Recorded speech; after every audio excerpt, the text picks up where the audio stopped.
What is going on, everyone? Welcome back to a brand new Football Manager 2016 experiments video. In these type of videos, we look at players returning to previous clubs, transfers, managers, anything like that, and basically we give them 3 seasons to prove themselves, both personally and how they affect their new club. Today, we are going to be looking at a potential transfer in Joe Hart. Obviously, Pep Guardiola apparently wants to sell the England #1 goalkeeper, and Everton are a club that everyone is saying are interested. So we're going to see how he would, do if he does actually complete a transfer to Everton. As you can see on screen, we've got Joe Hart. I have transferred him to Everton.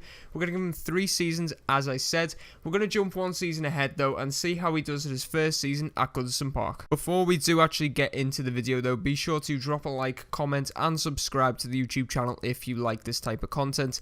Let's jump a season ahead. Okay, so we are 1 season ahead. Obviously, as you can see, here is Joe Hart. Obviously, he's age 29, which is what he's aged in real life right now. So if he does join Everton, he'll be 3 seasons from now. But this is Football Manager 2016. Let's just take a look at his stats, as we always do, for this season just gone. So he made 22 league appearances, scoring 27 goals, conceding 27 goals. He didn't actually score, surprisingly. No, obviously, as a goalkeeper, that's not going to happen. He only kept 6 clean sheets in them 22 appearances, getting 2 player of the match performances, and he conceded 1.25 goals per 90 minutes, which obviously for Joe Hart you'd like to you'd like to do a bit better than that, but obviously he's at Everton, he's going to have a lot more chances coming at his goals, so obviously that's probably why. 7.07 average match rating, not bad at all. He played 1 game in the cup for Everton, either the FA Cup or Capital One Cup, and he conceded 3 goals, so obviously it's not hard to do the maths there.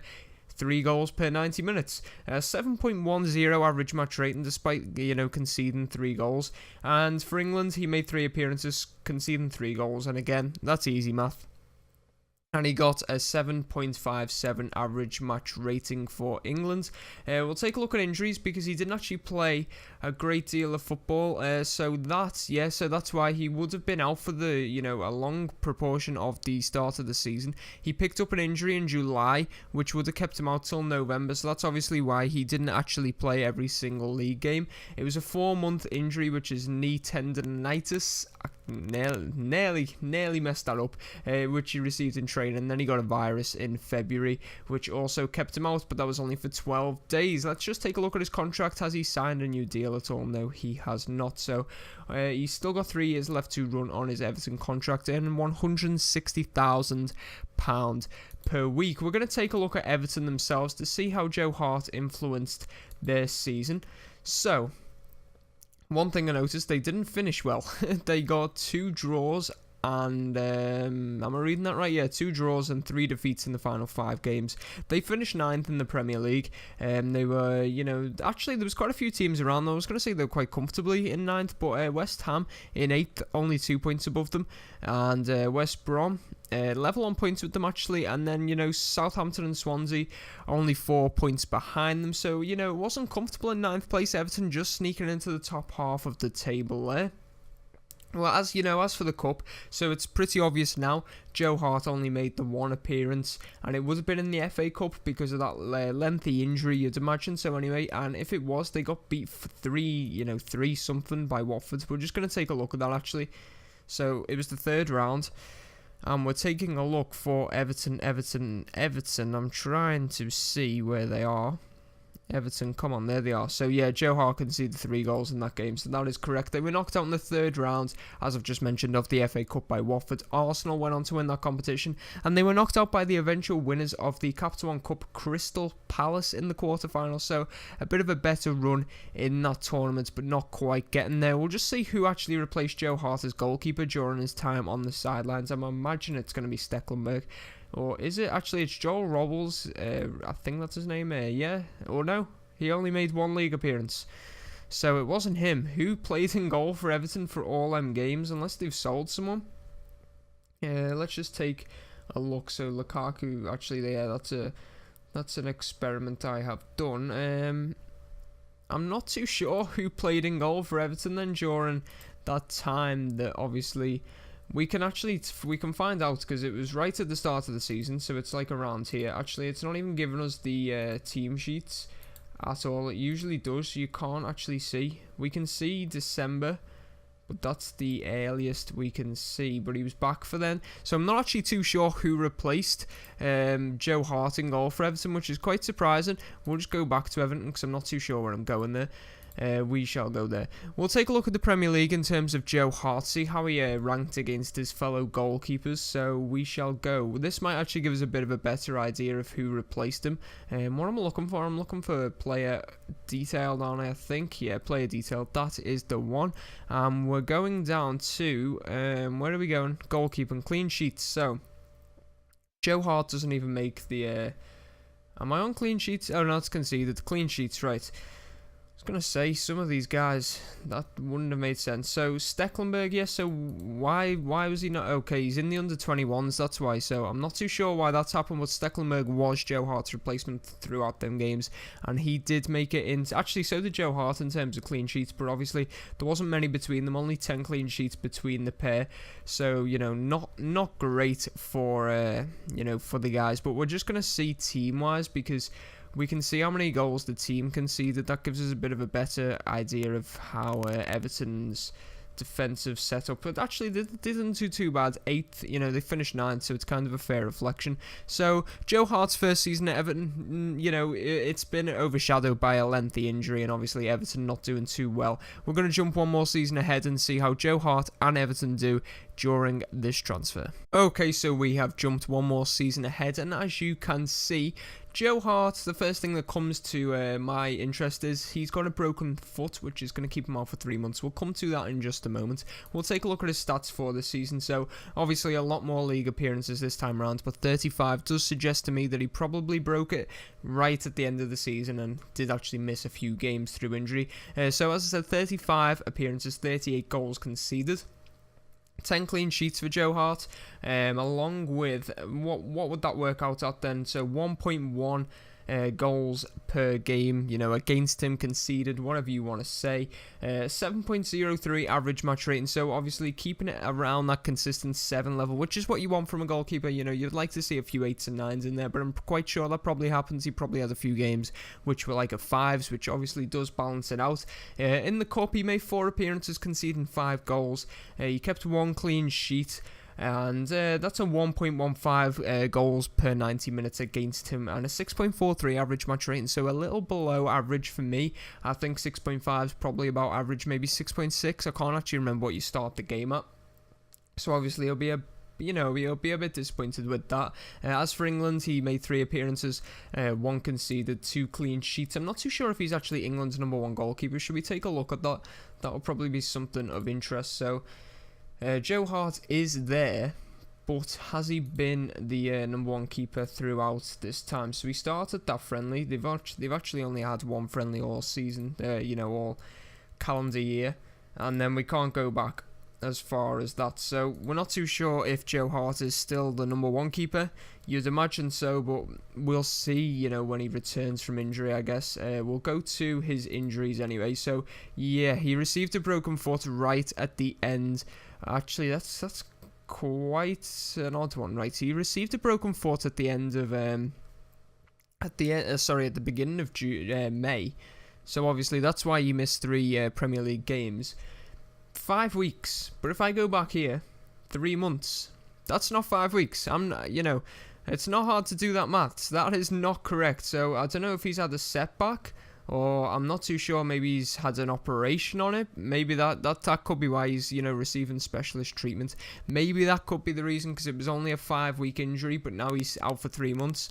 Not too sure on that one, but yeah, it's a bit of a strange one. We'll go to Everton anyway to see how he influenced them. So they actually finished a position above last time around. They were actually only just outside of European qualification, with Leicester City finishing in 7th place.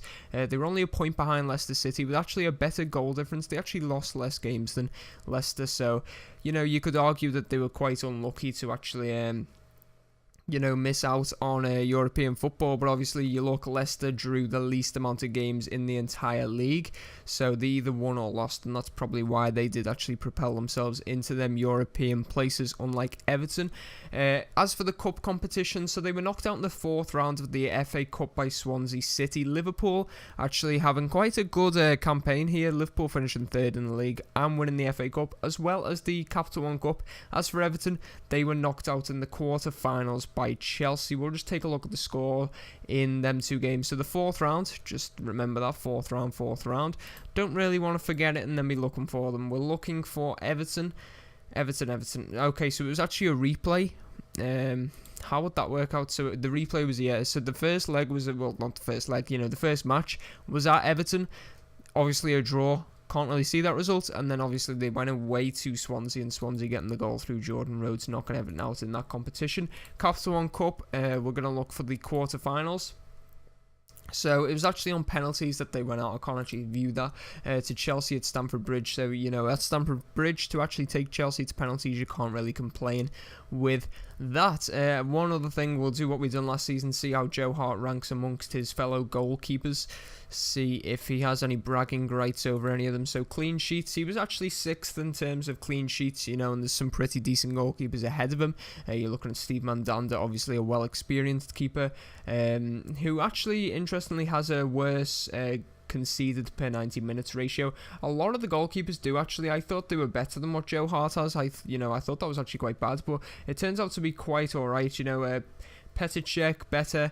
The 2 at the top, Rulli, I believe his name is, and David De Gea, obviously we know about him. They've got exceptional, records.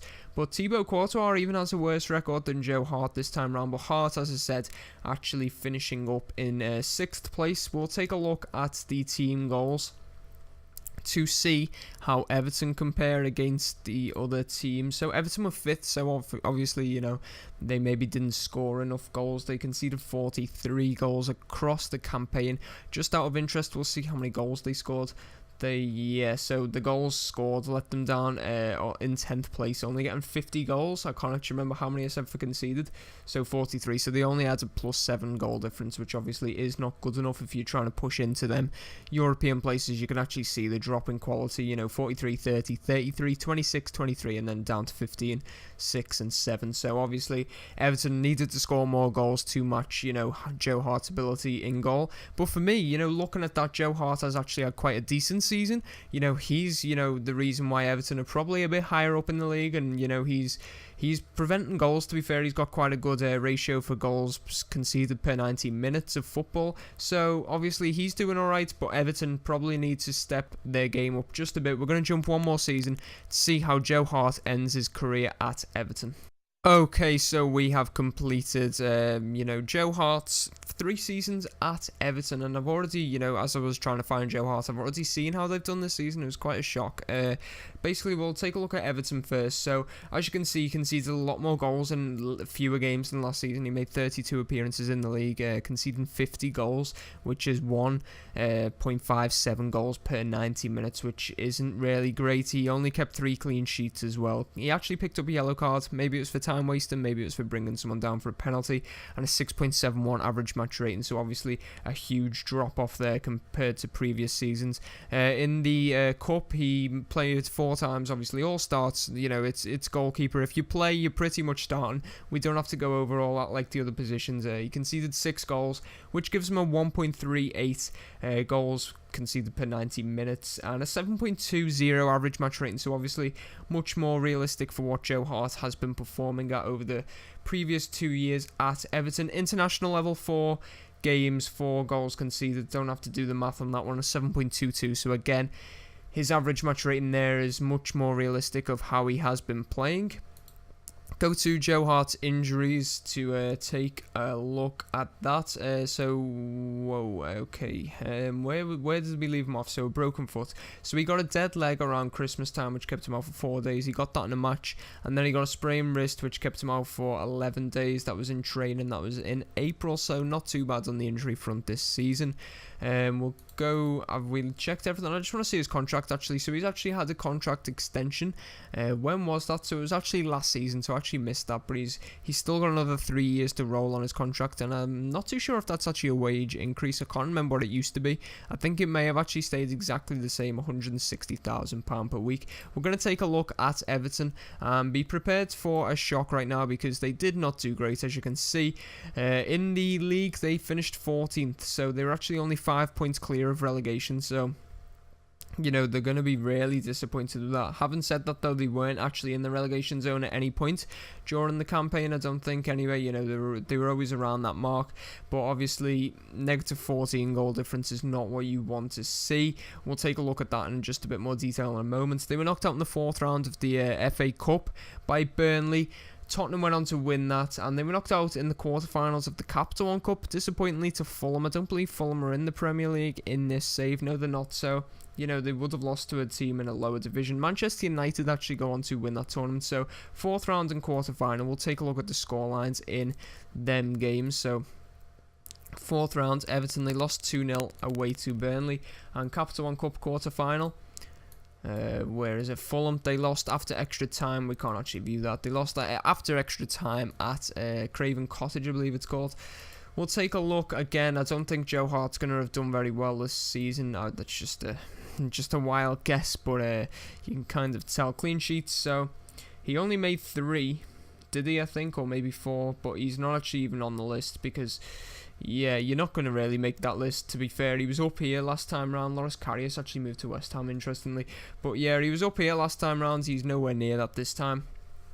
And we'll take a look at team goals, just to see what happened for Everton. So they were actually they were joined 16th with 56 goals conceded, which is absolutely horrendous. And then in terms of goals scored, I've got a feeling they're going to be quite low on this as well. Yes, they were joined 14th with only 42, so a really poor season for Everton. And obviously Joe Hart between the sticks, conceding that many goals, it's a poor season for him as well. We'll just go back to Joe Hart. So that is all for this Football Manager experiment video. Obviously, Joe Hart did not perform exactly how he would have, liked. He's been playing well for Man City over the years. He's been a bit inconsistent, and sometimes he does have a clanger or two in him. But you would have thought he may have helped Everton get some European football, but obviously not. That is all for this video, though. If you have enjoyed it, drop a like on the video, comment down below, and if you like this type of content, be sure to drop a subscribe to the YouTube channel. It's very much appreciated. Thank you all for watching. Until next time, goodbye.